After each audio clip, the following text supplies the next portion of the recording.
ਸਤਨਾਮ।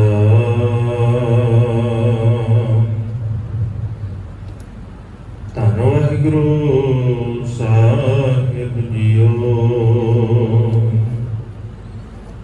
ਡੰਡੌਤ ਬੰਦਨ ਅਨੇਕ ਬਾਰ, ਸਰਬ ਕਲਾ ਸਮਰੱਥ। ਡੋਲਨ ਤੇ ਰਾਖੋ ਪ੍ਰਭੂ, ਨਾਨਕ ਦੇ ਕਰ ਹੱਥ। ਧੰਨ ਵਾਹਿਗੁਰੂ ਸਾਹਿਬ ਜੀਓ।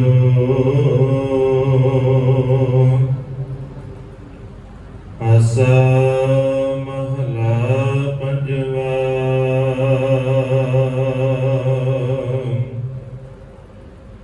ਹਮਾਰੀ ਪਿਆਰੀ ਅੰਮ੍ਰਿਤ ਧਾਰੀ, ਗੁਰ ਨਿਮਖ ਨ ਮਨ ਤੇ ਟਾਰੀ ਰੇ। ਹਮਾਰੀ ਪਿਆਰੀ ਅੰਮ੍ਰਿਤ ਧਾਰੀ, ਗੁਰ ਨਿਮਖ ਨ ਮਨ ਤੇ ਟਾਰੀ ਰੇ। ਰਹਾਉ ਦਰਸ਼ਨ ਪਰਸਨ ਸਰਸਨ ਹਰ ਸਨ, ਰੰਗ ਰੰਗੀ ਕਰਤਾਰੀ ਰੇ।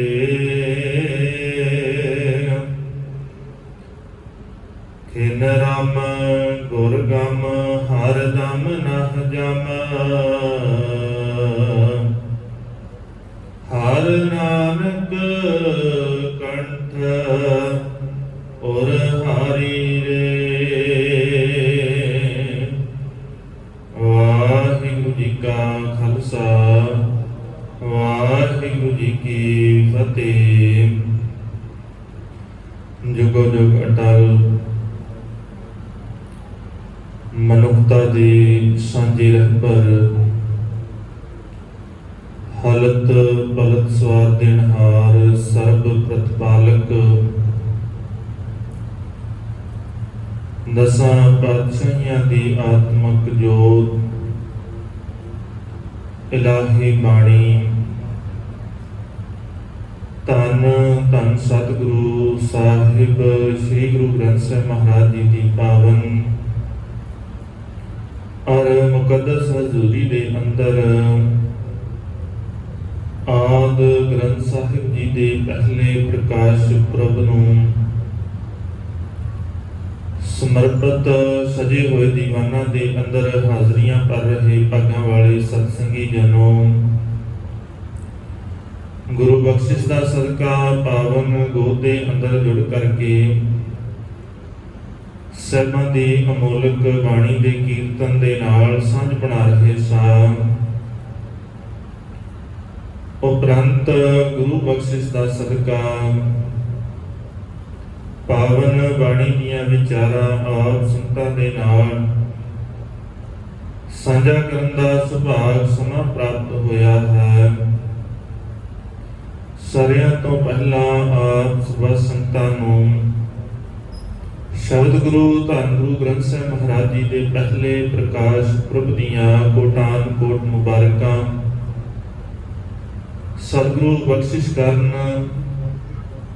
ਪਾਵਨ ਗੁਰਬਾਣੀ ਦੇ ਅਨੁਸਾਰ ਜੀਵਨ ਜਾਤ ਬਖਸ਼ ਦੇਣ, ਇਕਾਗਰਤਾ ਬਖਸ਼ਣ, ਤਾਂ ਕਿ ਬਾਣੀ ਦੀ ਵਿਚਾਰ ਆਪ ਦਇਆ ਕਰਕੇ ਸਤਿਗੁਰੂ ਕਰਵਾ ਲੈਣ ਤੇ ਸਤਿਗੁਰੂ ਦੀ ਬਖਸ਼ਿਸ਼ ਦੇ ਨਾਲ ਅਸੀਂ ਉਹਨਾਂ ਵਿਚਾਰਾਂ ਨੂੰ ਸੁਣ ਸਕੀਏ। ਆਓ ਵਿਚਾਰਾਂ ਦੀ ਅਰੰਭਤਾ ਤੋਂ ਪਹਿਲਾਂ ਗੁਰੂ ਚਰਨਾਂ ਦੇ ਅੰਦਰ ਹਾਜ਼ਰੀ ਲਵਾਈਏ। ਬੜੇ ਪਿਆਰ ਅਤੇ ਅਦਬ ਸਹਿਤ ਆਖੋ ਜੀ ਵਾਹਿਗੁਰੂ ਜੀ ਕਾ ਖਾਲਸਾ, ਵਾਹਿਗੁਰੂ ਜੀ ਕੀ ਫਤਿਹ। ਜਿੱਥੇ ਸੰਸਾਰ ਦੇ ਅੰਦਰ ਕੂੜ ਦਾ ਹੰਦਾਰਾ ਸੀ, ਹਰੇਕ ਪਾਸੇ ਕੂੜ ਦੇ ਹਨੇਰੇ ਨੇ ਪਸਾਰਾ ਕੀਤਾ ਹੋਇਆ ਸੀ। ਚਾਨਣ ਦਿਖਦਾ ਨਹੀਂ, ਹਰੇਕ ਪਾਸੇ ਸਿਰਫ ਝੂਠ ਦੀ ਗੱਲ ਹੈ। ਉੱਥੇ ਆਸ ਦੀ ਕਿਰਨ ਉਦਨ ਵੱਜੀ ਜਿਸ ਦਿਨ ਇਹ ਸੰਸਾਰ ਦੇ ਉੱਤੇ ਉਸ ਮਾਲਕ ਦੀ ਬਾਣੀ ਦਾ ਪ੍ਰਕਾਸ਼ ਹੋਇਆ, ਜਿਹੜਾ ਆਪ ਸੱਚ ਹੈ, ਜਿਹੜਾ ਸੱਚ ਦੇ ਨਾਲ ਜੁੜਦਾ ਹੈ, ਜਿਹੜਾ ਸੱਚ ਦੇ ਨਾਲ ਸਾਂਝ ਬਣਾ ਕਰਕੇ ਸਾਨੂੰ ਸੱਚ ਦਾ ਰੂਪ ਬਣਾ ਦਿੰਦਾ ਹੈ।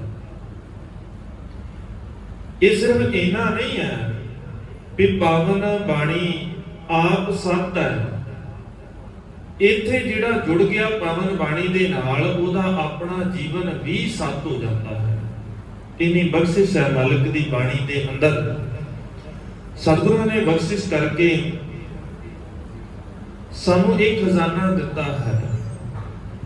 ਪਾਵਨ ਬਾਣੀ ਦਾ ਸ਼ਬਦ ਸਾਂਝਾ ਕੀਤਾ ਧੰਨ ਗੁਰੂ ਅਰਜਨ ਸਾਹਿਬ ਮਹਾਰਾਜ ਸੱਚੇ ਪਾਤਸ਼ਾਹ ਦਾ ਆਸਾ ਰਾਗ ਦੇ ਅੰਦਰ ਦਰਜ ਰਹਾਉ ਦੇ ਬੰਦੇ ਅੰਦਰ ਸਤਿਗੁਰੂ ਕਹਿੰਦੇ, ਹਮਾਰੀ ਪਿਆਰੀ ਅੰਮ੍ਰਿਤ ਧਾਰੀ, ਜਿਹੜੀ ਅੰਮ੍ਰਿਤ ਧਾਰੀ ਆਤਮਿਕ ਜੀਵਨ ਦੇਣ ਵਾਲੀ, ਆਤਮਿਕ ਸੋਝੀ ਦੇਣ ਵਾਲੀ ਬਾਣੀ, ਹਮਾਰੀ ਪਿਆਰੀ ਅੰਮ੍ਰਿਤ ਧਾਰੀ ਗੁਰ ਨਿਮਖ ਨਾ ਮਨ ਤੇ ਟਾਰੀ। ਗੁਰੂ ਉਸ ਪਾਵਨ ਬਾਣੀ ਨੂੰ ਆਪਣੇ ਮਨ ਦੇ ਅੰਦਰੋਂ ਇੱਕ ਨਿਮਖ, ਇੱਕ ਪਲ ਵਾਸਤੇ ਦੂਰ ਨਹੀਂ ਕਰਦਾ। ਕੀ ਖਾਸੀਅਤ ਹੈ ਇਸ ਬਾਣੀ ਦੀ, ਕੀ ਖਾਸ ਇਸ ਬਾਣੀ ਦੇ ਅੰਦਰ ਵੀ ਸਤਿਗੁਰੂ ਕਹਿੰਦੇ ਮੈਂ ਆਪਣੇ ਮਨ ਦੇ ਅੰਦਰੋਂ ਇੱਕ ਪਲ ਵਾਸਤੇ ਦੂਰ ਨਹੀਂ ਕਰਦਾ। ਕੀ ਇਹੋ ਜਿਹਾ ਹੈ ਇਸ ਬਾਣੀ ਦੇ ਅੰਦਰ? ਕਦੇ ਬਾਣੀ ਨੂੰ ਜਦੋਂ ਧਿਆਨ ਦੇ ਨਾਲ ਪੜ੍ਹੀਏ ਤੇ ਫਿਰ ਇਹ ਸਵਾਲ ਆਉਣਾ ਚਾਹੀਦਾ ਹੈ ਨਾ ਵੀ ਜੇ ਸਤਿਗੁਰੂ ਕਹਿ ਰਹੇ ਨੇ ਵੀ ਮੈਂ ਆਪਣੇ ਮਨ ਦੇ ਅੰਦਰੋਂ ਇੱਕ ਪਲ ਵਾਸਤੇ ਵੀ ਦੂਰ ਨਹੀਂ ਕਰਦਾ, ਤੇ ਫਿਰ ਕੀ ਖਾਸੀਅਤ ਸੀ ਇਸ ਬਾਣੀ ਦੇ ਅੰਦਰ? ਕੀ ਸੀ ਐਸਾ ਜਿਹਨੂੰ ਖਤਮ ਕਰਨ ਵਾਸਤੇ ਸਾਰਿਆਂ ਨੇ ਜ਼ੋਰ ਲਾਇਆ ਵੀ ਇਸ ਖਜ਼ਾਨੇ ਨੂੰ ਖਤਮ ਕਰ ਦਿੱਤਾ ਜਾਵੇ? ਕੀ ਸੀ ਐਸਾ ਇਹਦੇ ਵਿੱਚ? ਕਿਉਂ ਇੰਨਾ ਜ਼ੋਰ ਲਾਇਆ ਗਿਆ ਵੀ ਇਸ ਬਾਣੀ ਤੋਂ ਦੂਰ ਕੀਤਾ ਜਾਵੇ? ਕਿਉਂ ਇਹਨੇ ਅੱਜ ਵੀ ਯਤਨ ਕੀਤੇ ਜਾਂਦੇ ਨੇ ਵੀ ਧੰਨ ਗੁਰੂ ਗ੍ਰੰਥ ਸਾਹਿਬ ਮਹਾਰਾਜ ਦੀ ਪਾਵਨ ਬਾਣੀ ਤੋਂ ਸਿੱਖ ਨੂੰ ਦੂਰ ਕਰ ਦਿੱਤਾ ਜਾਵੇ? ਇਹੋ ਜਿਹਾ ਕੀ ਖਜ਼ਾਨਾ ਹੈ, ਇਹੋ ਜਿਹਾ ਇਹਦੇ ਵਿੱਚ ਕੀ ਲਿਖਿਆ ਹੋਇਆ ਹੈ ਜਿਹਦੇ ਕਰਕੇ ਸਾਡੇ ਨਾਲ ਸਮੇਂ ਦੀਆਂ ਹਕੂਮਤਾਂ ਨੇ ਇਹਨੇ ਜ਼ੋਰ ਦੇ ਨਾਲ ਆਪਣਾ ਕਾਰਜ ਕੀਤਾ ਵੀ ਦੂਰ ਕਰ ਦਿੱਤਾ ਜਾਵੇ ਬਾਣੀ ਤੋਂ? ਇਹੋ ਜਿਹਾ ਕੀ ਸੀ ਇਹਦੇ ਵਿੱਚ ਲਿਖਿਆ ਹੋਇਆ?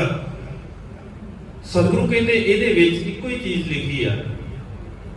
ਇੱਥੇ ਕਿਸੇ ਬੰਦੇ ਦੀਆਂ ਗੱਲਾਂ ਨਹੀਂ ਆ, ਇੱਥੇ ਕਿਸੇ ਸੰਸਾਰ ਦੀਆਂ ਗੱਲਾਂ ਨਹੀਂ ਆ, ਇੱਥੇ ਇਦਾਂ ਦਾ ਕੁਝ ਨਹੀਂ ਲਿਖਿਆ ਜਿਹੜਾ ਕਿਸੇ ਖਾਸ ਬੰਦੇ ਦੇ ਲਈ ਲਿਖਿਆ ਹੋਵੇ ਜਾਂ ਖਾਸ ਬੰਦੇ ਦੇ ਬਾਰੇ ਲਿਖਿਆ ਹੋਵੇ।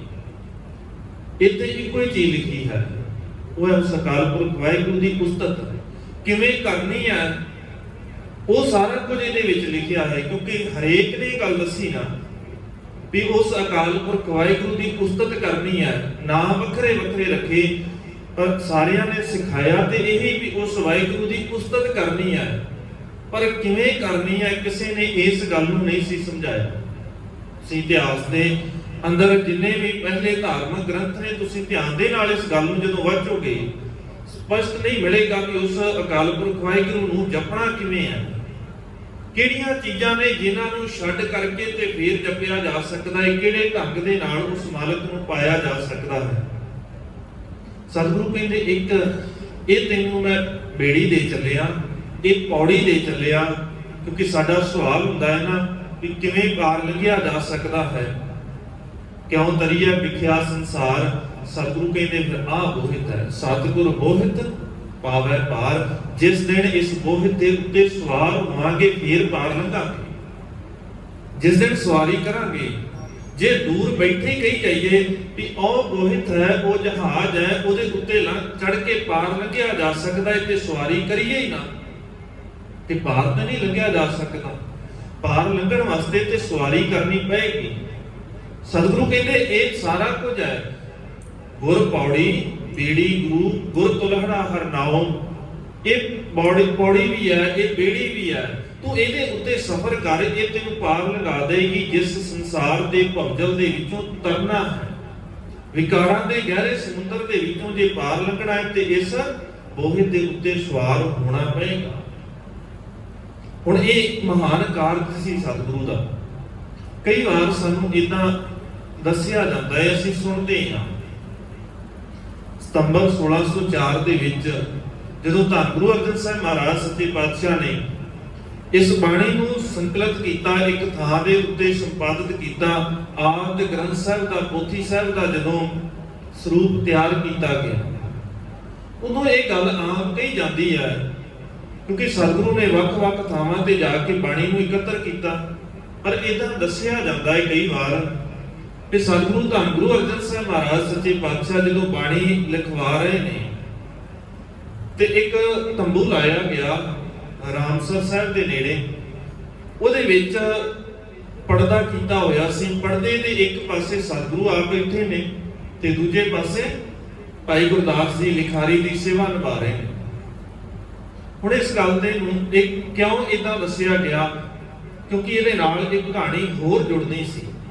ਉਹ ਕਹਾਣੀ ਇਹ ਜੁੜਨੀ ਸੀ ਕਿ ਸਤਿਗੁਰੂ ਨੇ ਜਦੋਂ ਭਗਤ ਸਾਹਿਬਾਨਾਂ ਦੀ ਬਾਣੀ ਦਰਜ ਕਰਨੀ ਸੀ ਤੇ ਮਾਲਕ ਕੀ ਕਰਦੇ ਨੇ, ਉਹਨਾਂ ਦੀਆਂ ਆਤਮਾਵਾਂ ਨੂੰ ਬੁਲਾਉਂਦੇ ਨੇ, ਉਹਨਾਂ ਦੇ ਜਿੰਦ ਨੂੰ ਬੁਲਾ ਕਰਕੇ ਫਿਰ ਸਤਿਗੁਰੂ ਉਹਨਾਂ ਦੇ ਕੋਲੋਂ ਬਾਣੀ ਉਚਾਰਨ ਕਰਵਾਉਂਦੇ ਨੇ ਤੇ ਭਾਈ ਗੁਰਦਾਸ ਜੀ ਨੂੰ ਆਪ ਉਚਾਰਨ ਕਰਕੇ ਦੱਸਦੇ। ਹੁਣ ਇਸ ਚੀਜ਼ ਨੂੰ ਜਦੋਂ ਅਸੀਂ ਸਮਝਾਂਗੇ, ਭਾਈ ਗੁਰਦਾਸ ਜੀ ਦੀਆਂ ਵਾਰਾਂ ਦੀ ਵਿਚਾਰ ਆਪਾਂ ਲਗਾਤਾਰ ਕਰ ਰਹੇ, ਉਹਦੇ ਵਿੱਚ ਵੀ ਇਸ ਗੱਲ ਦਾ ਜ਼ਿਕਰ ਆਇਆ ਜਦੋਂ ਸਤਿਗੁਰੂ ਮੱਕੇ ਜਾਂਦੇ ਨੇ, ਆਸਾ ਹੱਥ ਕਿਤਾਬ ਕੱਚ ਪੂਜਾ ਬਾਣ ਮਸੱਲਾ ਧਾਰੀ, ਵੀ ਕਿਤਾਬ ਜਿਹੜੀ ਹੈ ਪੋਥੀ ਸਾਹਿਬ ਸਤਿਗੁਰੂ ਦੇ ਕੋਲ ਹੈ। ਹੁਣ ਉਹ ਕਿਹੜੀ ਪੋਥੀ ਸਾਹਿਬ ਸੀ? ਉਹ ਉਹੀ ਪੋਥੀ ਸਾਹਿਬ ਸੀ ਜਿਹੜੀ ਸਤਿਗੁਰੂ ਆਪਣੀ ਬਾਣੀ, ਇਹ ਮਹਾਨ ਕਾਰਜ ਸੀ ਸਤਿਗੁਰੂ ਦਾ, ਇਹ ਇਨਕਲਾਬੀ ਕੰਮ ਸੀ ਜਿੱਥੇ ਅੱਜ ਤੱਕ ਕਿਸੇ ਵੀ ਰਹਿਬਰ ਨੇ ਆਪਣੀ ਬਾਣੀ ਨੂੰ ਆਪ ਨਹੀਂ ਲਿਖਿਆ, ਆਪਣੀ ਕਲਾਮ ਨੂੰ ਆਪ ਨਹੀਂ ਲਿਖਿਆ। ਉੱਥੇ ਸਤਿਗੁਰੂ ਨੇ ਪਹਿਲੇ ਦਿਨ ਤੋਂ ਹੀ ਆਪਣੀ ਬਾਣੀ ਨੂੰ ਆਪ ਸੰਭਾਲਣਾ ਸ਼ੁਰੂ ਕਰ ਦਿੱਤਾ। ਜੋ ਸਤਿਗੁਰੂ ਗਾਉਂਦੇ ਨੇ, ਜੋ ਬਾਣੀ ਸਤਿਗੁਰੂ ਦੇ ਉੱਤੇ ਨਾਜ਼ਲ ਹੁੰਦੀ ਹੈ, ਉਸ ਬਾਣੀ ਨੂੰ ਸਤਿਗੁਰੂ ਆਪ ਨਾਲ ਲਿਖਦੇ ਨੇ। ਔਰ ਜਿੱਥੇ ਵੀ ਗਏ ਸਤਿਗੁਰੂ ਜਿਸ ਭਗਤ ਸਾਹਿਬ ਨੂੰ ਮਿਲੇ ਜਾਂ ਉਹਦੇ ਸਥਾਨ ਦੇ ਉੱਤੇ ਗਏ, ਉਸ ਬਾਣੀ ਨੂੰ ਇਕੱਤਰ ਕਰਕੇ ਉਸੇ ਵੇਲੇ ਆਪਣੀ ਉਸੇ ਪੋਥੀ ਦੇ ਵਿੱਚ ਲਿਖਦੇ ਨੇ ਸਤਿਗੁਰੂ। ਔਰ ਇਸ ਗੱਲ ਦਾ ਜ਼ਿਕਰ ਜਿਹੜਾ ਹੈ ਇਤਿਹਾਸਕ ਗ੍ਰੰਥਾਂ ਦੇ ਅੰਦਰ ਹੁੰਦਾ ਹੈ। ਜਦੋਂ ਸਤਿਗੁਰੂ ਧੰਨ ਗੁਰੂ ਅੰਗਦ ਸਾਹਿਬ ਮਹਾਰਾਜ ਗੁਰਤਾ ਗੱਦੀ ਦੀ ਜ਼ਿੰਮੇਵਾਰੀ ਨੂੰ ਸੰਭਾਲਦੇ ਨੇ, ਉਦੋਂ ਜ਼ਿਕਰ ਹੁੰਦਾ ਹੈ, ਤਿਤ ਮਹਿਲ ਜੋ ਸ਼ਬਦ ਹੋਆ ਸੋ ਪੋਥੀ ਗੁਰੂ ਅੰਗਦ ਜੋਗ ਮਿਲੀ। ਤਿਤ ਮਹਿਲ ਜਿਹੜਾ ਗੁਰੂ ਨਾਨਕ ਸਾਹਿਬ ਮਹਾਰਾਜ ਦੇ ਘਰ ਦੇ ਅੰਦਰ ਸ਼ਬਦ ਪ੍ਰਗਟ ਹੋਇਆ, ਸਤਿਗੁਰੂ ਨਾਨਕ ਪ੍ਰਗਟਿਆ, ਜਿਹੜਾ ਸ਼ਬਦ ਦੇ ਰਾਹੀਂ ਸਤਿਗੁਰੂ ਉੱਥੇ ਜੋ ਪ੍ਰਗਟ ਹੋਇਆ, ਜੋ ਬਾਣੀ ਉੱਥੇ ਨਾਜ਼ਲ ਹੋਈ, ਸਤਿਗੁਰਾਂ ਨੇ ਉਹ ਆਪ ਲਿਖੀ। ਭਗਤ ਸਾਹਿਬਾਨਾਂ ਦੀ ਬਾਣੀ ਨੂੰ ਇਕੱਤਰ ਕਰਕੇ ਜਿਸ ਦਿਨ ਭਾਈ ਲਹਿਣਾ ਜੀ ਧੰਨ ਗੁਰੂ ਅੰਗਦ ਸਾਹਿਬ ਮਹਾਰਾਜ ਗੁਰਤਾ ਗੱਦੀ ਦੀ ਜ਼ਿੰਮੇਵਾਰੀ ਨੂੰ ਸੰਭਾਲਦੇ ਨੇ, ਉਦੋਂ ਉਹੀ ਪੋਥੀ ਸਾਹਿਬ ਸਤਿਗੁਰੂ ਉਹਨਾਂ ਨੂੰ ਬਖਸ਼ਦੇ ਨੇ। ਗੁਰਿਆਈ ਦੀ ਜ਼ਿੰਮੇਵਾਰੀ ਦੇ ਨਾਲ ਨਾਲ ਇਹ ਬਾਣੀ ਦੀ ਜ਼ਿੰਮੇਵਾਰੀ ਨੂੰ ਵੀ ਸੰਭਾਲਿਆ ਗਿਆ। ਜਦੋਂ ਗੁਰੂ ਅਮਰਦਾਸ ਸਾਹਿਬ ਮਹਾਰਾਜ ਗੁਰਤਾ ਗੱਦੀ ਦੀ ਜ਼ਿੰਮੇਵਾਰੀ ਨੂੰ ਸੰਭਾਲਦੇ ਨੇ, ਉਦੋਂ ਵੀ ਉਹ ਸਤਿਗੁਰੂ ਦੇ ਆਪਣੇ ਸ਼ਲੋਕ 63 ਸ਼ਲੋਕ ਧੰਨ ਗੁਰੂ ਅੰਗਦ ਸਾਹਿਬ ਮਹਾਰਾਜ ਦੇ ਜਿਹੜੇ ਵੱਖ-ਵੱਖ ਵਾਰਾਂ ਦੇ ਅੰਦਰ ਅੱਜ ਦਰਜ ਨੇ, ਉਹ ਸ਼ਲੋਕ ਸਾਰੇ ਸਤਿਗੁਰੂ ਦੀ ਪਾਵਨ ਬਾਣੀ ਤੇ ਭਗਤ ਸਾਹਿਬਾਨਾਂ ਦੀ ਬਾਣੀ ਜਿਹੜੀ ਹੈ ਉਹ ਗੁਰੂ ਅਮਰਦਾਸ ਸਾਹਿਬ ਮਹਾਰਾਜ ਨੂੰ ਪੋਥੀ ਦੇ ਰੂਪ ਦੇ ਵਿੱਚ ਮਿਲਦੀ ਹੈ।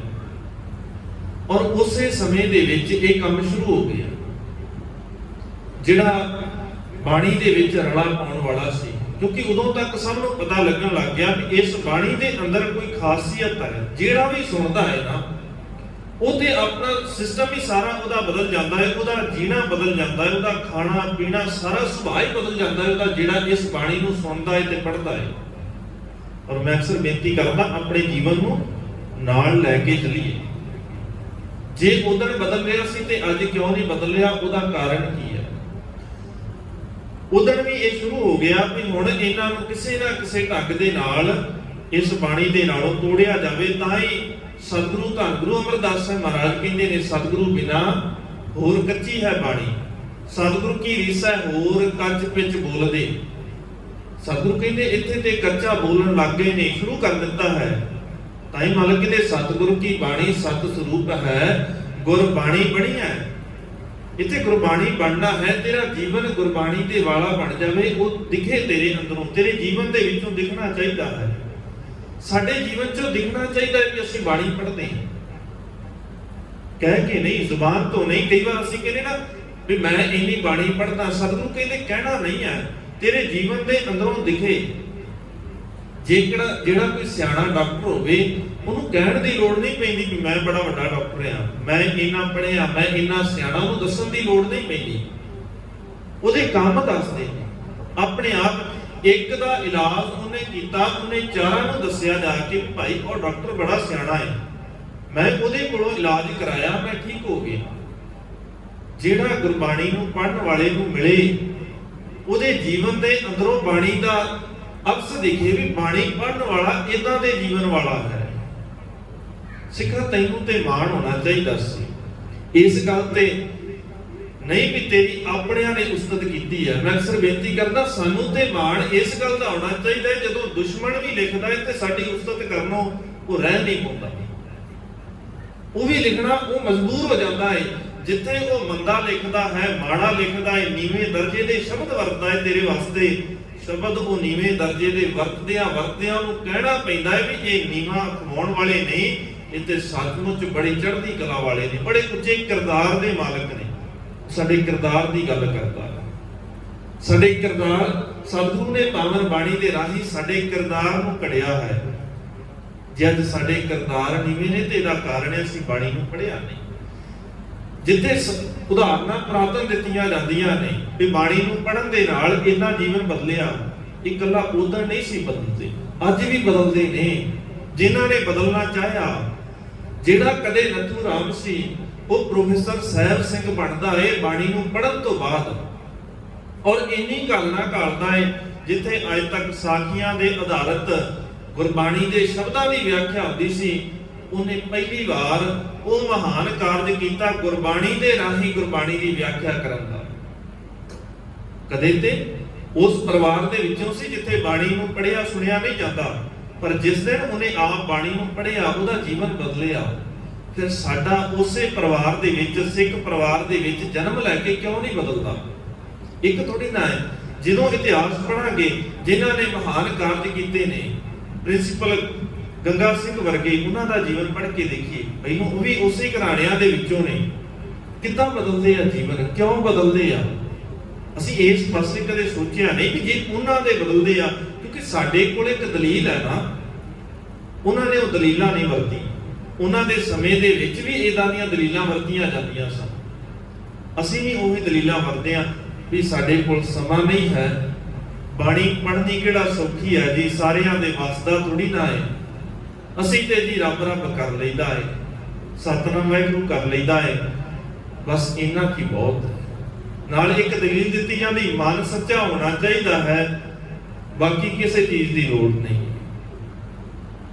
ਤੇ ਇਹ ਜਦੋਂ ਅਸੀਂ ਇਹ ਦਲੀਲ ਦਿੰਦੇ ਆ ਵੀ ਮਨ ਸੱਚਾ ਹੋਣਾ ਚਾਹੀਦਾ ਹੈ, ਫਿਰ ਅਸੀਂ ਇਹ ਨਹੀਂ ਕਹਿੰਦੇ ਕਿਤੇ ਆਪਣੇ ਆਪ ਨੂੰ ਸਿਆਣਾ ਦੱਸਦਿਆਂ ਹੋਇਆਂ ਵੀ ਜੇ ਸਤਿਗੁਰੂ ਧੰਨ ਗੁਰੂ ਅਰਜਨ ਸਾਹਿਬ ਮਹਾਰਾਜ ਸੱਚੇ ਪਾਤਸ਼ਾਹ ਕਹਿ ਰਹੇ ਨੇ ਵੀ ਮੈਂ ਆਪਣੇ ਮਨ ਦੇ ਅੰਦਰੋਂ ਇੱਕ ਪਲ ਵਾਸਤੇ ਵੀ ਇਸ ਬਾਣੀ ਨੂੰ ਦੂਰ ਨਹੀਂ ਕਰਦਾ, ਤੇ ਅਸੀਂ ਗੁਰੂ ਅਰਜਨ ਸਾਹਿਬ ਮਹਾਰਾਜ ਸੱਚੇ ਪਾਤਸ਼ਾਹ ਤੋਂ ਜ਼ਿਆਦਾ ਸਿਆਣੇ ਹੋ ਗਏ ਆ।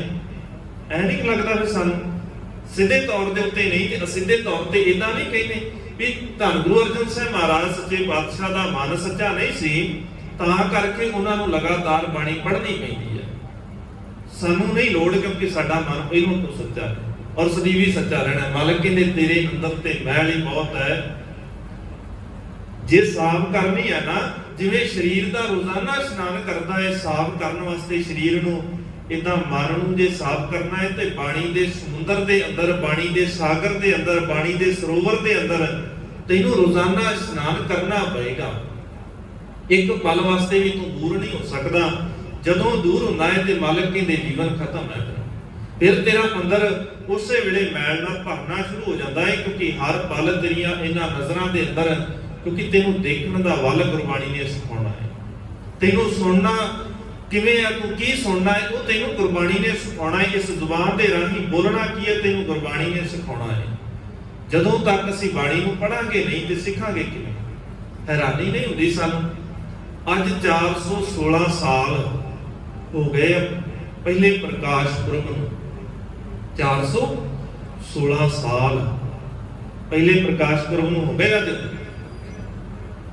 ਤੇ ਹੈਰਾਨੀ ਦੀ ਗੱਲ ਇਹ ਹੈ ਸਾਨੂੰ ਅੱਜ ਤੱਕ ਇਹ ਨਹੀਂ ਬਹੁਤਿਆਂ ਨੂੰ ਪਤਾ ਲੱਗਾ ਕਿ ਸਤਿਗੁਰੂ ਦੀ ਬਾਣੀ ਪੜ੍ਹਨ ਵਾਸਤੇ ਵੀ ਹੈ।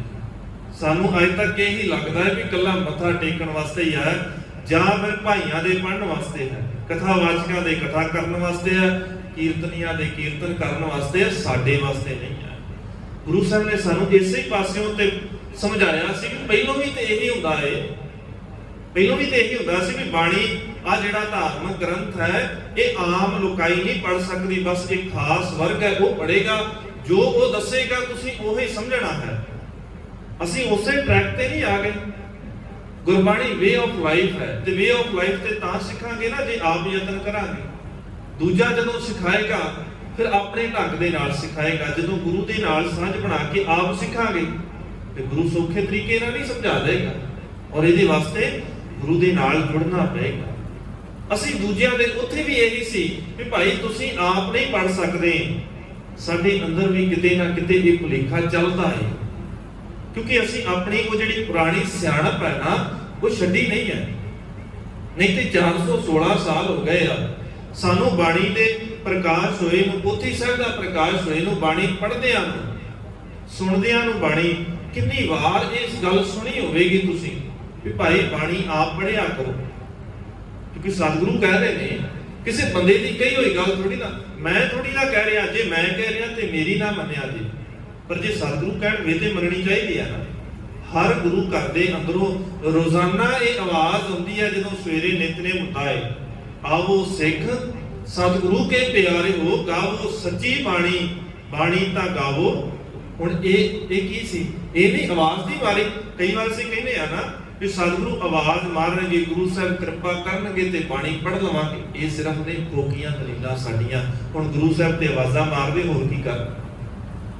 ਹੁਣ ਇਸ ਤੋਂ ਵੱਧ ਕੀ ਕਰਨ? ਗੁਰੂ ਸਾਹਿਬ ਆਪ ਕਹਿ ਰਹੇ ਨੇ ਵੀ ਆਵੋ ਸਿੱਖ ਸਤਿਗੁਰੂ ਕੇ ਪਿਆਰੇ ਹੋ, ਗਾਵੋ ਸੱਚੀ ਬਾਣੀ। ਵੀ ਤੈਨੂੰ ਗਾਉਣ ਵਾਸਤੇ ਦਿੱਤੀ ਹੈ ਭਾਈ, ਇਹ ਬਾਣੀ ਗਾ, ਕਿਉਂਕਿ ਇਸ ਬਾਣੀ ਨੂੰ ਗਾਉਣ ਦੇ ਨਾਲ ਤੇਰਾ ਜੀਵਨ ਸੁੱਖਾ ਹੋ ਜਾਏਗਾ। ਸਾਨੂੰ ਹੋਰ ਕੀ ਚਾਹੀਦਾ? ਇੱਥੇ ਬੜਿਆਂ ਨੇ ਯਤਨ ਕੀਤੇ ਨੇ। ਜਦੋਂ ਧੰਨ ਗੁਰੂ ਰਾਮਦਾਸ ਸਾਹਿਬ ਮਹਾਰਾਜ ਸੱਚੇ ਪਾਤਸ਼ਾਹ ਗੁਰਤਾ ਗੱਦੀ ਦੀ ਜ਼ਿੰਮੇਵਾਰੀ ਨੂੰ ਸੰਭਾਲਦੇ ਨੇ, ਉਸ ਦਿਨ ਵੀ ਇਹ ਸੱਚ ਦਾ ਨਿਸ਼ਾਨ ਜਿਹੜਾ ਹੈ ਉਹ ਸਤਿਗੁਰੂ ਨੂੰ ਦਿੱਤਾ ਗਿਆ ਸ਼ਬਦ ਦੇ ਰਾਹੀਂ। ਅਸੀਂ ਜੋੜਿਆ ਹੋਇਆ ਨਾਰੀਅਲ 5 ਪੈਸੇ ਤਿਲਕ, ਪਰ ਜਦੋਂ ਬਾਣੀ ਨੂੰ ਪੜਾਂਗੇ, ਗੁਰ ਸ਼ਬਦ ਸੱਚ ਨਿਸ਼ਾਨ ਜੀਓ, ਗੁਰੂ ਸ਼ਬਦ ਦਾ ਸੱਚਾ ਨਿਸ਼ਾਨ ਦਿੱਤਾ ਹੈ। ਇਹ ਤਿਲਕ ਦਿੱਤਾ ਹੈ ਸਤਿਗੁਰੂ ਨੂੰ। ਧੰਨ ਗੁਰੂ ਰਾਮਦਾਸ ਸਾਹਿਬ ਮਹਾਰਾਜ ਜਿਸ ਦਿਨ ਗੁਰਤਾ ਗੱਦੀ ਤੇ ਬੈਠਦੇ ਨੇ, ਜਿਸ ਦਿਨ ਸਤਿਗੁਰੂ ਗੁਰੂ ਅਰਜਨ ਸਾਹਿਬ ਮਹਾਰਾਜ ਗੱਦੀ ਤੇ ਬੈਠੇ, ਉਹਨਾਂ ਦੇ ਵਾਸਤੇ ਤੇ ਭੱਟ ਸਾਹਿਬਾਨ ਨੇ ਪਹਿਲੋਂ ਤੋਂ ਹੀ ਗੱਲ ਕੀਤਾ ਹੈ, ਜਨਮਤ ਗੁਰਮਤ ਬ੍ਰਹਮ ਪਛਾਣਿਓ। ਸਤਿਗੁਰੂ ਗੁਰੂ ਅਰਜਨ ਸਾਹਿਬ ਮਹਾਰਾਜ ਸੱਚੇ ਪਾਤਸ਼ਾਹ ਜੀਓ, ਤੁਸੀਂ ਤੇ ਜਨਮ ਤੋਂ ਹੀ ਗੁਰਮਤ ਦੀ ਗੱਲ, ਉਹ ਬ੍ਰਹਮ ਦੀ ਗੱਲ ਨੂੰ ਸਿੱਖਿਆ ਹੋਇਆ ਹੈ। ਤੇ ਸਤਿਗੁਰੂ ਜਿਸ ਦਿਨ ਉਹ ਖਜ਼ਾਨਾ ਖੋਲ ਕੇ ਦੇਖਦੇ ਨੇ, ਉਹ ਸ਼ਬਦ ਦੇ ਰਾਹੀਂ ਸਤਿਗੁਰੂ ਨੇ ਬਿਆਨ ਕੀਤਾ, ਕਹਿੰਦੇ ਮੈਂ ਜਦੋਂ ਇਸ ਖਜ਼ਾਨੇ ਨੂੰ ਖੋਲਿਆ, ਪਿਉ ਦਾਦੇ ਕਾ ਖੋਲ ਡਿਠਾ ਖਜ਼ਾਨਾ, ਤਾਂ ਮੇਰਾ ਮਨ ਭਇਆ ਨਿਧਾਨਾ। ਅਸੀਂ ਖਜ਼ਾਨਾ ਖੋਲ ਕੇ ਨਹੀਂ ਦੇਖਿਆ। ਸਾਡੀ ਹਾਲਤ ਉਸੇ ਹੀ ਪੁੱਤਰ ਵਰਗੀ ਹੈ ਜਿਹਨੂੰ ਬਾਪ ਨੇ ਜਾਣ ਲੱਗਿਆ ਇਹ ਗੱਲ ਕਹੀ ਸੀ, ਪੁੱਤ ਆ ਖਜ਼ਾਨਾ ਹੈ, ਇਸ ਸੰਦੂਕ ਨੂੰ ਖੋਲੀ ਤੇਰੀ ਸਾਰੀ ਜ਼ਿੰਦਗੀ ਸੌਖੀ ਨਿਕਲ ਜਾਏਗੀ। ਤੇ ਉਹ ਪੁੱਤਰ ਜਿੱਦਣ ਬਾਪ ਦਾ ਸੰਸਕਾਰ ਕਰਨਾ ਸੀ, ਅੰਤਮ ਕਿਰਿਆ ਕਰਨੀ ਸੀ, ਗਵਾਂਢੀਆਂ ਦੇ ਕੋਲੋਂ ਮੰਗਦਾ ਸੀ ਵੀ ਮੈਨੂੰ ਧਨ ਦੇ ਦਿਓ, ਮੈਂ ਆਪਣੇ ਬਾਪ ਦਾ ਅੰਤਮ ਸੰਸਕਾਰ ਕਰਨਾ ਹੈ। ਸਾਡਾ ਹਾਲ ਵੀ ਕਿਤੇ ਉਦਾਂ ਦਾ ਹੀ ਹੈ। ਅਸੀਂ ਦੂਜਿਆਂ ਨੂੰ ਪੁੱਛਣ ਜਾਂਦੇ ਆ ਜੀ ਨਾਮ ਕਿਵੇਂ ਜਪੀਏ, ਜੀ ਸਾਡੇ ਘਰ ਦੇ ਅੰਦਰ ਕਲਾ ਰਹਿੰਦੀ ਹੈ ਕਿਵੇਂ ਖਤਮ ਹੋਵੇਗੀ, ਸਾਡੇ ਘਰ ਦੇ ਅੰਦਰ ਸ਼ਾਂਤੀ ਨਹੀਂ ਹੈ, ਸਾਡੇ ਘਰ ਦੇ ਆਪਸ ਦੇ ਵਿੱਚ ਇਕੱਠੇ ਨਹੀਂ ਬੈਠਦੇ। ਅਸੀਂ ਦੂਜਿਆਂ ਨੂੰ ਪੁੱਛਣ ਨਹੀਂ ਜਾਂਦੇ ਇਹ ਗੱਲਾਂ। ਤੇ ਸਾਡੇ ਵਰਗਾ ਨਕੰਮਾ ਪੁੱਤ ਕਿੱਥੋਂ ਲੱਭੇਗਾ? ਨਕੰਮੇ ਹੀ ਕਵਾਂਗੇ ਫਿਰ, ਜਿਹੜਾ ਗੁਰੂ ਦੀ ਗੱਲ ਨੂੰ ਨਹੀਂ ਮੰਨਦਾ ਫਿਰ ਨਕੰਮਾ ਹੀ ਹੋਵੇਗਾ। ਉਹ ਨਕੰਮਾ ਹੀ ਪੁੱਤ ਹੈ ਨਾ ਜਿਹਨੇ ਉਹਨੂੰ ਸੰਦੂਕ ਨੂੰ ਖੋਲਣ ਦੀ ਬਜਾਏ ਗਵਾਂਢੀਆਂ ਦੇ ਕੋਲੋਂ ਮੰਗਣਾ ਸ਼ੁਰੂ ਕਰ ਦਿੱਤਾ। ਔਰ ਸਤਿਗੁਰੂ ਗੁਰੂ ਅਰਜਨ ਸਾਹਿਬ ਮਹਾਰਾਜ ਜਿਸ ਦਿਨ ਗੁਰਤਾ ਗੱਦੀ ਦੇ ਉੱਤੇ ਬੈਠਦੇ ਨੇ, ਜਦੋਂ ਮਿਹਰਬਾਨ ਵਰਗੇ ਜਿਹੜਾ ਪ੍ਰਿਥੀ ਚੰਦ ਦਾ ਪੁੱਤਰ ਹੈ ਉਹ ਸਤਿਗੁਰੂ ਦੀ ਪਾਵਨ ਬਾਣੀ ਦੇ ਬਰਾਬਰ ਲਿਖਣ ਲੱਗ ਗਿਆ, ਉਦਾਂ ਦੀਆਂ ਕਵਿਤਾਵਾਂ ਰਚਨਾਵਾਂ ਰਚਦਾ ਹੈ। ਸੰਗਤਾਂ ਭੁਲੇਖੇ ਚ ਆਉਣ ਲੱਗ ਗਈਆਂ।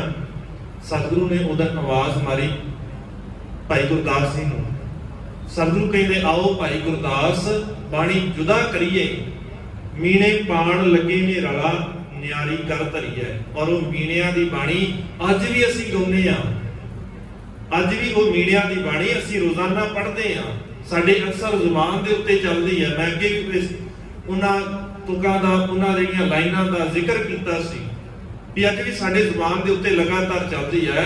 ਸਾਡੇ ਘਰਾਂ ਦੇ ਵਿੱਚ ਉਹ ਲਿਖੀਆਂ ਹੋਈਆਂ ਮਿਲ ਜਾਣਗੀਆਂ, ਨਾਨਕ ਨਾਮ ਕੁਮਾਰੀ ਨਾਨਕਾ ਚੜੀ ਰਹਿ ਦਿਨ ਰਾਤ। ਗੁਰਬਾਣੀ ਦੀ ਤੁਕ ਨਹੀਂ ਹੈ, ਸਾਨੂੰ ਭੁਲੇਖਾ ਹੀ ਆਇਆ ਤਾਂ ਮੰਨਦੇ ਹੁੰਦੇ ਆ ਨਾ, ਬੜੇ ਮੰਨਦੇ ਹੋਣੇ ਆ ਵੀ ਇਹ ਗੁਰਬਾਣੀ ਹੈ। ਇਹਦਾ ਕਾਰਨ ਕੀ ਹੈ ਵੀ ਸਾਨੂੰ ਕਿਉਂ ਨਹੀਂ ਸਮਝ ਆਈ? ਕਿ ਅਸੀਂ ਧਿਆਨ ਦੇ ਨਾਲ ਪੜ੍ਹੀ ਨਹੀਂ। ਅਸੀਂ ਪੜ੍ਹਦੇ ਹੁੰਦੇ ਆ ਨਾਨਕ ਨੀਵਾ ਜੋ ਚੱਲਾ ਕਰ ਲੱਗਾ ਨਾ ਤਾਤੀ ਵਾਉ, ਪੜ੍ਹਦੇ ਹੁੰਦੇ ਆ, ਗੁਰਬਾਣੀ ਨਹੀਂ ਹੈ, ਇਹ ਮੀਣਿਆਂ ਦੀ ਹੈ। ਹਾਂ, ਗੁਰਬਾਣੀ ਦਾ ਸਿਧਾਂਤ ਹੈ ਨਿਮਰਤਾ ਦੇ ਵਿੱਚ ਰਹਿਣਾ, ਪਰ ਇਹ ਨਹੀਂ ਸੀ ਵੀ ਦੂਜਿਆਂ ਦੀ ਕੱਚੀਆਂ ਬਾਣੀਆਂ ਨੂੰ, ਜਿਹਦੇ ਵੱਲੋਂ ਸਤਿਗੁਰੂ ਨੇ ਵਰਜਿਆ ਸਾਨੂੰ ਕਿ ਜਿਹੜੇ ਲੋਕ ਕੱਚੇ ਤੁਰੇ ਕਰਦੇ ਨੇ, ਕੱਚੀ ਗੱਲ ਕਰਦੇ ਨੇ, ਤੁਸੀਂ ਉਹਨਾਂ ਨੂੰ ਆਪਣੇ ਜੀਵਨ ਦਾ ਆਧਾਰ ਬਣਾ ਲਓ। ਬੜਾ ਕੁਝ ਇਦਾਂ ਦਾ ਚੱਲਦਾ ਹੈ। ਜੀਵਨ ਦਾ ਆਧਾਰ ਗੁਰਬਾਣੀ ਨੂੰ ਬਣਾਉਣਾ ਸੀ ਤਾਂ ਸਤਿਗੁਰੂ ਨੇ ਇੰਨੇ ਵੱਡੇ ਖਜ਼ਾਨੇ ਨੂੰ ਸੰਭਾਲਿਆ ਹੈ। ਇਹ ਸਾਰੇ ਖਜ਼ਾਨੇ ਨੂੰ ਸੰਭਾਲਿਆ। ਭਾਈ ਗੁਰਦਾਸ ਜੀ ਨੂੰ ਲਿਖਾਰੀ ਨਿਯੁਕਤ ਕੀਤਾ। ਸਤਿਗੁਰੂ ਆਪ ਬਰਾਬਰ ਬੈਠ ਕੇ ਬਾਣੀ ਨੂੰ ਉਚਾਰਦੇ ਨੇ। ਜੋ ਪੋਥੀ ਸਾਹਿਬ ਹੈ ਉਹਦੇ ਵਿੱਚੋਂ ਉਤਾਰੇ ਕਰਵਾਉਂਦੇ ਨੇ, ਮਾਲਕ ਆਪ ਸੋਧ ਕਰਵਾਉਂਦੇ ਨੇ ਨਾਲ ਨਾਲ, ਔਰ ਸੋਧ ਕਰਕੇ ਭਾਈ ਗੁਰਦਾਸ ਜੀ ਲਿਖਦੇ ਨੇ। ਔਰ ਉਹਦੇ ਨਾਲ 12 ਲਿਖਾਰੀ ਨੇ, ਜਿਨ੍ਹਾਂ ਦੇ ਵਿੱਚੋਂ ਭਾਈ ਬੰਨੋ ਜੀ ਤੇ ਹੋਰ ਬੜੇ ਨੇ ਜਿਹੜੇ ਨਾਲ ਨਾਲ ਉਤਾਰੇ ਕਰਦੇ ਨੇ। ਇਹ ਨਹੀਂ ਹੈ ਕਿ ਸਤਿਗੁਰੂ ਨੇ ਇਕੱਲਾ ਇੱਕ ਸਰੂਪ ਪ੍ਰਕਾਸ਼ ਕਰਵਾਇਆ, ਨਹੀਂ, ਨਾਲ ਨਾਲ ਉਤਾਰੇ, ਕਿਉਂਕਿ ਸਤਿਗੁਰੂ ਬੜੇ ਦੂਰ ਅੰਦੇਸ਼ ਸਨ। ਮਾਲਕ ਨੂੰ ਪਤਾ ਸੀ ਵੀ ਇਹ ਥਾਂ ਥਾਂ ਦੇ ਉੱਤੇ ਪ੍ਰਚਾਰ ਕੇਂਦਰ ਜਿਹੜੇ ਨੇ ਉੱਥੇ ਤੱਕ ਇਹ ਬਾਣੀ ਹੁਣ ਪਹੁੰਚਾ ਦੇਣੀ ਚਾਹੀਦੀ ਹੈ, ਕਿਉਂਕਿ ਕਈ ਇਦਾਂ ਦੇ ਨੇ ਜਿਹੜੇ ਗਲਤ ਪਾਸੇ ਤੁਰ ਪਏ ਨੇ। ਸਤਿਗੁਰੂ ਨੂੰ ਪਤਾ ਸੀ, ਮਾਲਕ ਬੜੇ ਸੁਚੇਤ ਸਨ, ਸਾਡੇ ਵਰਗੇ ਨਹੀਂ ਵੀ ਜਿਨ੍ਹਾਂ ਨੂੰ ਪਤਾ ਹੀ ਨਹੀਂ ਲੱਗਦਾ। ਸਤਿਗੁਰੂ ਬਾਰ-ਬਾਰ ਜਿਨ੍ਹਾਂ ਗੱਲਾਂ ਨੂੰ ਸਮਝਾਉਂਦੇ, ਅਸੀਂ ਅੱਜ ਵੀ ਉਧਰ ਤੁਰੇ ਫਿਰਦੇ ਹਾਂ। 416 ਸਾਲ ਹੋ ਗਏ, ਕਿੰਨਿਆਂ ਦੇ ਅੰਦਰੋਂ ਉਹ ਕਰਮ ਕਾਂਡ ਨਿਕਲੇ ਨੇ, ਝਾਤ ਮਾਰ ਕੇ ਦੇਖਣੀ ਜ਼ਰੂਰੀ ਹੈ ਨਾ। ਕੱਲਾ ਮਨਾਇਆ ਨਾ, ਮਨਾਇਆ ਕੰਮ ਨਹੀਂ ਚੱਲਣਾ, ਮੰਨਿਆ ਕੰਮ ਚੱਲਣਾ ਜ਼ਰੂਰੀ ਹੈ। ਮੰਨਣਾ ਮਨਾਇਆ ਤੇ ਬੜਾ ਕੁਝ ਹੈ। ਕਦੋਂ ਦੇ ਮਨਾਉਂਦੇ ਆ ਰਹੇ ਆ, ਕਿੰਨੇ ਜ਼ੋਰ ਸ਼ੋਰ ਦੇ ਨਾਲ ਮਨਾਇਆ ਸੀ 300 ਸਾਲਾਂ, ਕਿੰਨੇ ਜ਼ੋਰ ਸ਼ੋਰ ਦੇ ਨਾਲ ਮਨਾਇਆ 400 ਸਾਲਾਂ। ਅੱਗੇ ਆਉਣ ਵਾਲੇ ਸਮੇਂ ਦੇ ਵਿੱਚ 500 ਸਾਲਾਂ ਵੀ ਬੜੇ ਜ਼ੋਰ ਸ਼ੋਰ ਦੇ ਨਾਲ ਮਨਾਉਣਾ ਹੈ। ਮੰਨਿਆ ਕੀ ਹੈ, ਇਹ ਵੀ ਤੇ ਮਸਲਾ ਹੈ ਨਾ। ਹੁਣੇ ਸਤਿਗੁਰੂ ਗੁਰੂ ਨਾਨਕ ਸਾਹਿਬ ਮਹਾਰਾਜ ਦਾ 550 ਸਾਲਾ ਪ੍ਰਕਾਸ਼ ਪੁਰਬ ਕਿੰਨੇ ਉੱਚੇ ਵੱਡੇ ਪੱਧਰ ਦੇ ਉੱਤੇ ਮਨਾਇਆ ਗਿਆ। ਦੁਨੀਆ ਨੂੰ ਪਤਾ ਲੱਗ ਗਿਆ ਕਿ ਕੋਈ ਰਹਿਬਰ ਇਦਾਂ ਦਾ ਹੈ। ਉਹਨਾਂ ਨੇ ਜਾਣਿਆ, ਉਹ ਬਾਣੀ ਦੇ ਨਾਲ ਜੁੜਨ ਲੱਗ ਗਏ। ਅਸੀਂ ਸਿਰਫ ਇਦਾਂ ਦੇ ਵੱਡੇ ਵੱਡੇ ਸਮਾਗਮ ਕਰਨ ਜੋਗੇ ਰਹਿ ਗਏ। ਅਸੀਂ ਮੰਨਣਾ ਛੱਡ ਦਿੱਤਾ। ਅਸੀਂ ਮੰਨਿਆ, ਅਸੀਂ ਯਤਨ ਕੀਤਾ ਵੀ ਗੁਰੂ ਨਾਨਕ ਸਾਹਿਬ ਮਹਾਰਾਜ ਦਾ 550 ਸਾਲਾ ਪ੍ਰਕਾਸ਼ ਪੁਰਬ ਮਨਾਇਆ ਹੈ। ਅਸੀਂ ਜਪਜੀ ਸਾਹਿਬ ਦੀ ਬਾਣੀ ਪੜ੍ਹ ਕੇ ਦੇਖੀਏ ਕੀ ਲਿਖਿਆ, ਅਸੀਂ ਵਿਚਾਰ ਕੇ ਦੇਖੀਏ ਕਿ ਸਤਿਗੁਰੂ ਨੇ ਉਪਦੇਸ਼ ਕੀ ਦਿੱਤਾ। ਜ਼ਰੂਰੀ ਤੇ ਉਪਦੇਸ਼ ਸੀ ਨਾ। ਮਾਲਕ ਕਹਿੰਦੇ ਉਪਦੇਸ਼ ਦੇ ਨਾਲ ਜੀਵਨ ਬਦਲਣਾ ਸੀ। ਜਿਨ੍ਹਾਂ ਦਾ ਬਦਲਿਆ ਉਪਦੇਸ਼ ਦੇ ਨਾਲ ਬਦਲਿਆ, ਕੋਲ ਬੈਠਣ ਦੇ ਨਾਲ ਨਹੀਂ ਬਦਲਿਆ। ਜੇ ਕੋਲ ਬੈਠਣ ਦੇ ਨਾਲ ਬਦਲਦਾ ਹੁੰਦਾ ਤੇ ਪਰਮਾਨੰਦ ਪੁਰੋਹਿਤ ਗੁਰੂ ਗੋਬਿੰਦ ਸਿੰਘ ਮਹਾਰਾਜ ਦੇ ਕੋਲ, ਕਲਗੀਧਰ ਪਾਤਸ਼ਾਹ ਦੇ ਕੋਲ ਕਿੰਨਾ ਸਮਾਂ ਰਿਹਾ, ਉਹਦਾ ਨਾ ਬਦਲ ਜਾਂਦਾ। ਗੰਗੂ ਕਿੰਨਾ ਸਮਾਂ ਸਤਿਗੁਰੂ ਦੇ ਕੋਲ ਰਿਹਾ, ਉਹਦਾ ਨਾ ਬਦਲ ਜਾਂਦਾ ਕੋਲ ਬੈਠਣ ਦੇ ਨਾਲ। ਚੰਦੂ ਵਰਗੇ ਸਤਿਗੁਰੂ ਦੇ ਰੋਜ਼ਾਨਾ ਦਰਸ਼ਨ ਕਰਦੇ ਨੇ, ਉਹਨਾਂ ਦਾ ਨਾ ਬਦਲਦਾ। ਜਹਾਂਗੀਰ ਕਿੰਨੀ ਵਾਰ ਸਤਿਗੁਰੂ ਨੂੰ ਮਿਲਿਆ ਹੈ, ਉਹਦਾ ਜੀਵਨ ਨਾ ਬਦਲਦਾ। ਇੱਥੇ ਸਾਹਮਣੇ ਬੈਠਣ ਦੇ ਨਾਲ, ਕੋਲ ਬੈਠਣ ਦੇ ਨਾਲ ਜਾਂ ਪੁਰਬ ਮਨਾਇਆ ਗੱਲ ਨਹੀਂ ਚੱਲਣੀ। ਹਾਂ, ਭਾਈ ਗੁਰਦਾਸ ਜੀ ਕਹਿੰਦੇ ਨੇ ਵੀ ਮੈਂ ਉਹਨਾਂ ਤੋਂ ਬਲਿਹਾਰ ਜਾਣਾ ਜਿਹੜੇ ਭਾਏ ਭਗਤ ਗੁਰਪੁਰਬ ਕਰਨ ਦੇ, ਜਿਹੜੇ ਭਾਵਨਾ ਦੇ ਨਾਲ ਗੁਰੂ ਦੇ ਪੁਰਬਾਂ ਨੂੰ ਮਨਾਉਂਦੇ ਨੇ, ਮੈਂ ਉਹਨਾਂ ਦੇ ਉੱਤੋਂ ਬਲਿਹਾਰ ਜਾਣਾ। ਪਰ ਬਲਿਹਾਰ ਉਹਨਾਂ ਤੋਂ ਅਸਲ ਦੇ ਵਿੱਚ ਜਾਇਆ ਜਾਂਦਾ ਹੈ ਜਿਹੜੇ ਮੰਨਦੇ ਨੇ। ਉਹਨਾਂ ਨੇ ਸ਼ਬਦ ਵਰਤਿਆ ਭਾਏ ਭਗਤ। ਇਹ ਨਹੀਂ ਇਕੱਲਾ ਕਿਹਾ ਵੀ ਜਿਹੜੇ ਗੁਰਪੁਰਬ ਮਨਾਉਂਦੇ ਨੇ, ਉਹਨਾਂ ਨੇ ਕਿਹਾ ਭਾਏ ਭਗਤ, ਭਾਵਨਾ ਦੇ ਨਾਲ, ਪ੍ਰੇਮਾ ਭਗਤੀ ਦੇ ਨਾਲ, ਪ੍ਰੇਮ ਕਰਕੇ, ਮਨ ਕਰਕੇ ਜਿਹੜੇ ਮਨਾਉਂਦੇ ਨੇ, ਉਹਨਾਂ ਦੇ ਨਾਲ ਸਤਿਗੁਰੂ ਕਹਿੰਦੇ ਫਿਰ ਉਹਨਾਂ ਤੋਂ ਬਲਿਹਾਰ ਜਾਇਆ ਜਾ ਸਕਦਾ ਹੈ ਜਿਨ੍ਹਾਂ ਨੇ ਇਹ ਖਜ਼ਾਨੇ ਖੋਲ ਕੇ ਦੇਖੇ ਨੇ। ਮਾਲਕ ਕਹਿੰਦੇ ਇੰਨਾ ਵੱਡਾ ਖਜ਼ਾਨਾ ਹੈ, ਜਦੋਂ ਖੋਲ ਕੇ ਦੇਖੇਗਾ ਤੈਨੂੰ ਸਮਝ ਆ ਜਾਏਗੀ। ਰਤਨਾ ਰਤਨ ਪਦਾਰਥ ਬਹੁ ਸਾਗਰ ਭਰਿਆ ਰਾਮ, तेरा ते जीवन ही बड़ा सोहना होना चाहिए सी, तेरे ते अंदर बड़े रतन ने मालक कहते। पर पछाण किहनां नूं आई? बाणी गुरबाणी लागे तिन हथ चढ़िया राम। असी क्यों कंगाल होए फिरदे हां गुणां वाले पासे? साडे कोल संसार दे धन दौलत बहुत ने, चंगी गल है, होना चाहिए है, पर आत्मक रूप दे अंदर ते असी कंगाल ही बैठे हां ना। साडे कोल गुण है कोई? साडे जीवन किरदार नीवें पੱਧਰ ते जे गए ने ते गुण ते होने चाहिए सन, ते ओह मिलने कित्थों ने? बाणी गुरबाणी लागे तिन हथ चढ़िया राम। उन्हां दे हथ दे विच आउंदे ने जिहड़े बाणी दे नाल लगदे ने, जिहड़े गुरु दी सिੱਖਿਆ दे नाल लगदे ने। असीं गुरु दी सिੱਖਿਆ तो दूर गए। यही ते जीना सी ना, गुरु दे कोल आके जीना ही सिੱਖਣਾ सी। नहीं ते भाई मंझ वर्गे, भाई तीर्थे वर्गिਆਂ ਨੂੰ ਕੀ ਲੋੜ ਸੀ? किन्ना सौखा जीवन जींदा है ना भाई तीर्थ, किन्ना सौखा जीवन है ਉਹਦਾ। चौधरी है पिंड दा, लोग ਉਹਨੂੰ आ के मत्थे टेकदे ने। किन्ना सौखा सी, की लोड़ पई सी ਉਹਨੂੰ पर सतगुरु दे कोल जाके कहण दी भी मालक दी सिੱਖੀ ਦੀ ਦਾਤ ਬਖਸ਼ੋ। सौखा सी ना। सखी सरवरियां ਨੂੰ ਮੰਨਦਾ ਹੈ, ਉਹਨਾਂ ਦਾ ਪੁਜਾਰੀ ਹੈ, ਘਰ ਦੇ ਅੰਦਰ ਉਹਨਾਂ ਦੀ ਜਗ੍ਹਾ ਬਣਾਈ ਹੈ। ਅੱਜ ਅਸੀਂ ਵੀ ਕਿੰਨੀਆਂ ਜਗ੍ਹਾਵਾਂ ਨੂੰ ਮੱਥੇ ਟੇਕਦੇ ਹਾਂ। ਸਖੀ ਸਰਵਰੀਆਂ ਨੂੰ ਕਿੰਨੇ ਨਾਂ ਨੇ ਉਹਦੇ, ਲੱਖਾਂ ਦਾ ਦਾਤਾ, ਕੋਈ ਕਹਿੰਦਾ ਨਗਾਏ ਵਾਲਾ ਪੀਰ, ਕੋਈ ਧੌਂਕਲੀਆਂ ਵਾਲਾ ਪੀਰ। ਸਾਡੇ ਵਿੱਚੋਂ ਵੀ ਬੜੇ ਮੰਨਦੇ ਨੇ। ਉਹ ਭਾਈ ਤੀਰਥਾ ਉਸੇ ਦਾ ਹੀ ਸਭ ਤੋਂ ਵੱਡਾ ਪੁਜਾਰੀ ਹੈ, ਪਿੰਡ ਦਾ ਚੌਧਰੀ ਹੈ। ਪਰ ਜਿਸ ਦਿਨ ਸਤਿਗੁਰੂ ਨੇ ਇਹ ਗੱਲ ਕਹੀ, ਭਾਈ ਪਹਿਲੋਂ ਅੰਦਰੋਂ ਢਾਹ ਕੇ ਆ, ਜਿਹੜੀ ਕਬਰ ਅੰਦਰ ਬਣਾ ਕੇ ਬੈਠਾ ਹੈ ਨਾ, ਬਾਹਰ ਦੀ ਕਬਰ ਦੀ ਗੱਲ ਨਹੀਂ ਸੀ। ਅੰਦਰ ਦੀ ਕਬਰ ਸਾਡੇ ਮਨਾਂ ਦੇ ਅੰਦਰ ਜੋ ਬੈਠਾ ਹੋਇਆ ਹੈ, ਅੱਜ ਵੀ ਬੈਠਾ ਹੈ। ਗੁਰਬਾਣੀ ਜ਼ਰੂਰ ਪੜ੍ਹਦੇ ਆ, ਪਰ ਅਜੇ ਵੀ ਸਾਨੂੰ ਡਰ ਲੱਗਦਾ ਹੈ।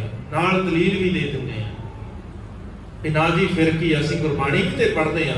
ਨਹੀਂ, ਇੱਥੇ ਤੇ ਇੱਕੋ ਹੀ ਚੀਜ਼ ਹੈ, ਇੱਕੋ ਪਾਸੇ ਹੋਣਾ ਪਏਗਾ। ਜਾਂ ਸਤਿਗੁਰੂ ਦੇ ਕੋਲ ਆ ਜਾ, ਜਾਂ ਫਿਰ ਉਧਰ ਧੱਕੇ ਖਾਂਦਾ ਫਿਰ। ਥਾਂ ਥਾਂ ਤੇ ਮੂੰਹ ਮਾਰਨ ਦਾ ਫਾਇਦਾ ਨਹੀਂ ਕੋਈ। ਮਾਲਕ ਕਹਿੰਦੇ ਫਿਰ ਥਾਂ ਥਾਂ ਤੇ ਤੁਰਿਆ ਫਿਰਦਾ ਜਿਹੜਾ ਹੈ, ਉਹ ਤੇ ਪ੍ਰਵਾਨ ਹੀ ਨਹੀਂ ਹੁੰਦਾ।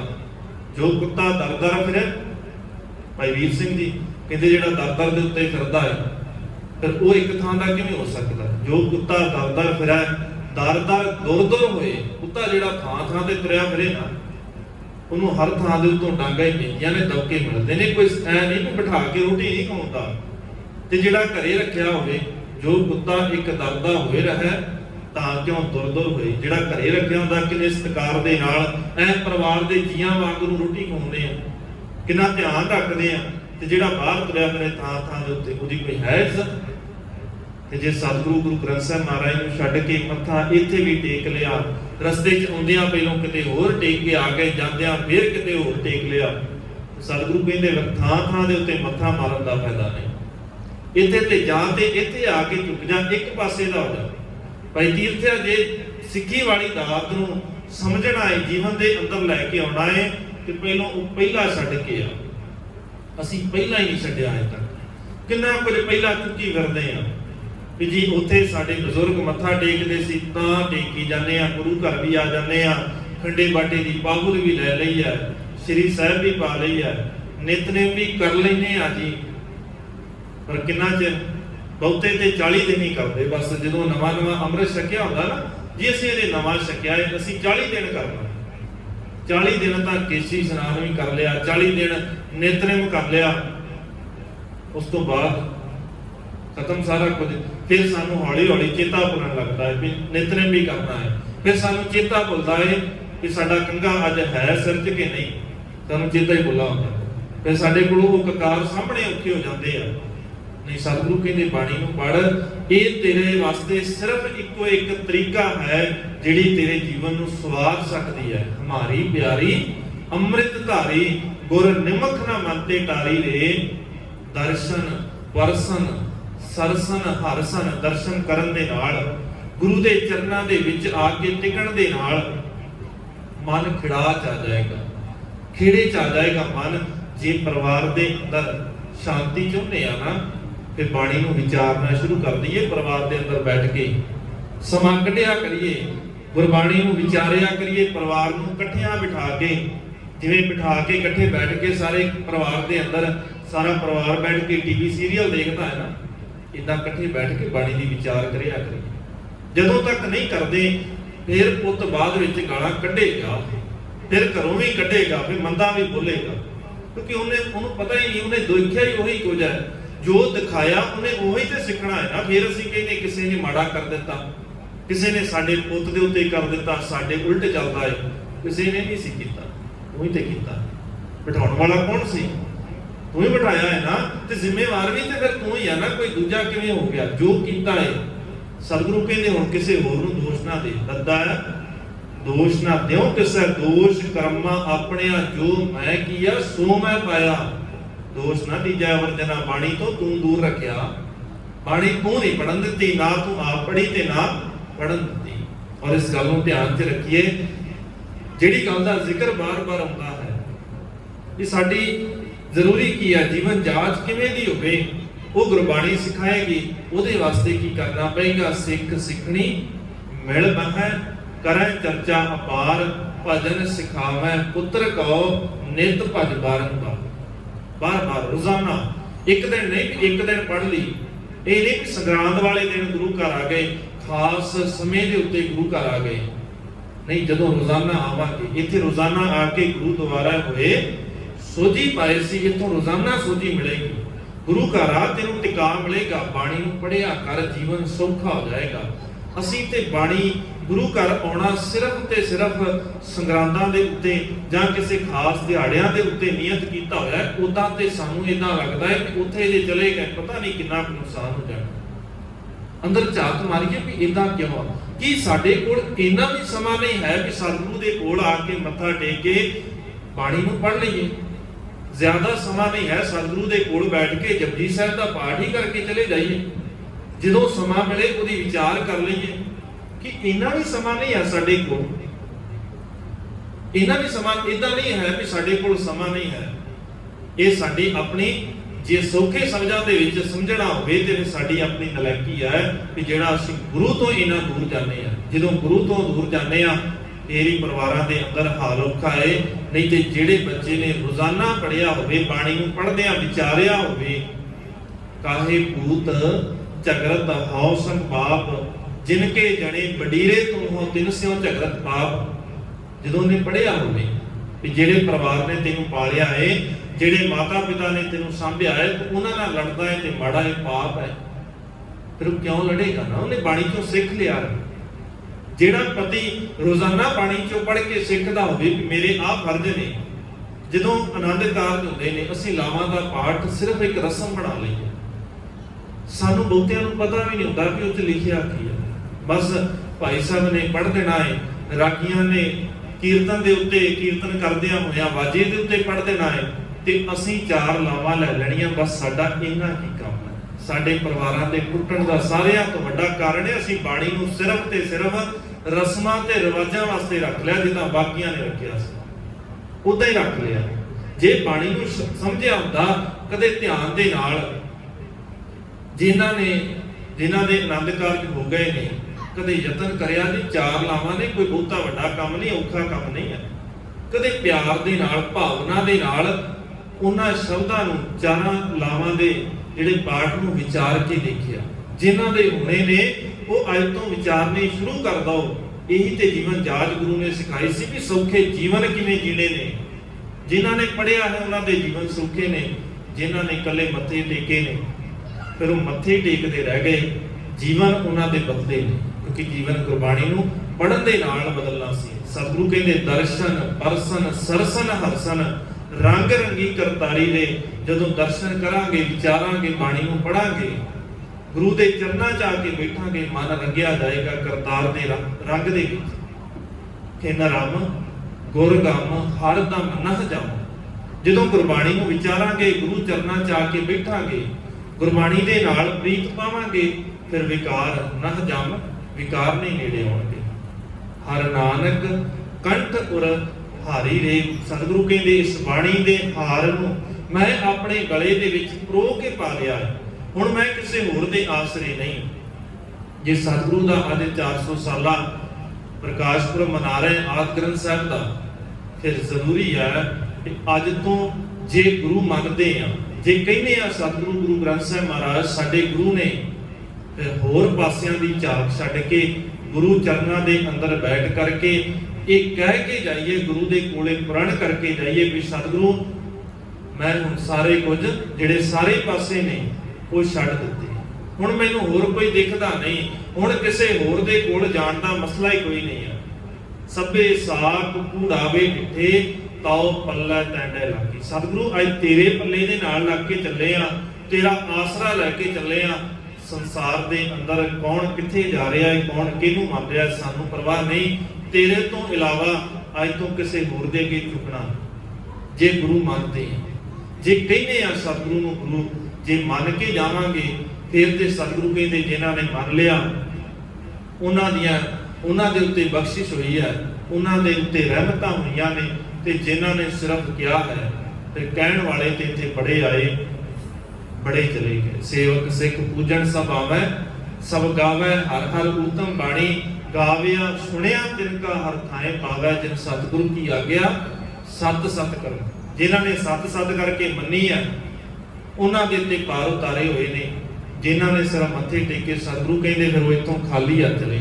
ਸਤਿਗੁਰੂ ਬਖਸ਼ਿਸ਼ ਕਰ, ਸਮੱਤ ਬਖਸ਼ ਦੇਣ ਮਾਲਕ, ਦਇਆ ਕਰਕੇ ਗੁਰਬਾਣੀ ਦੇ ਪਾਵਨ ਸਿਧਾਂਤ, ਗੁਰਬਾਣੀ ਦੀ ਵਿਚਾਰ ਸਾਡੇ ਹਿਰਦਿਆਂ ਦੇ ਅੰਦਰ ਵਸਾ ਕਰਕੇ ਜੀਣ ਦਾ ਵੱਲ ਸਿਖਾ ਦੇਣ। ਕਿਉਂਕਿ ਗੁਰਬਾਣੀ ਜੀਣ ਦਾ ਇੱਕ ਤਰੀਕਾ ਹੈ, ਗੁਰਬਾਣੀ ਜੁਗਤ ਹੈ, ਜੀਵਨ ਜੀਣਾ ਕਿਵੇਂ ਹੈ ਗੁਰਬਾਣੀ ਸਿਖਾਉਂਦੀ ਹੈ। ਸਤਿਗੁਰੂ ਬਖਸ਼ਿਸ਼ ਕਰਨ, ਵਿਚਾਰਾਂ ਕਰਦੇ ਆ ਹੋਈਆਂ ਬੇਅੰਤ ਭੁੱਲਾਂ ਦੀ ਖਿਮਾ ਸਤਿਗੁਰੂ ਬਖਸ਼ ਲੈਣ। ਗੁਰੂ ਕੀ ਸੰਗਤ ਬਖਸ਼ਣ ਯੋਗ ਹੈ, ਬਖਸ਼ ਲੈਣਾ ਜੀ। ਇੱਕ ਵਾਰ ਫੇਰ ਆਪ ਸਰਬੱਤ ਸੰਗਤਾਂ ਨੂੰ, ਗੁਰਦੁਆਰਾ ਸਾਹਿਬ ਦੇ ਸਮੂਹ ਪ੍ਰਬੰਧਕਾਂ ਸਟਾਫ ਵੱਲੋਂ ਸਤਿਗੁਰੂ ਗੁਰੂ ਗ੍ਰੰਥ ਸਾਹਿਬ ਮਹਾਰਾਜ ਜੀ ਦੇ ਪਹਿਲੇ ਪ੍ਰਕਾਸ਼ ਪੁਰਬ ਦੀਆਂ ਕੋਟਾਨ ਕੋਟ ਮੁਬਾਰਕਾਂ। ਅੰਤ ਦੇ ਵਿੱਚ ਬੁਲਾਓ ਜੀ ਫਤਿਹ ਆਖੋ ਜੀ। ਵਾਹਿਗੁਰੂ ਜੀ ਕਾ ਖਾਲਸਾ, ਵਾਹਿਗੁਰੂ ਜੀ ਕੀ ਫਤਿਹ।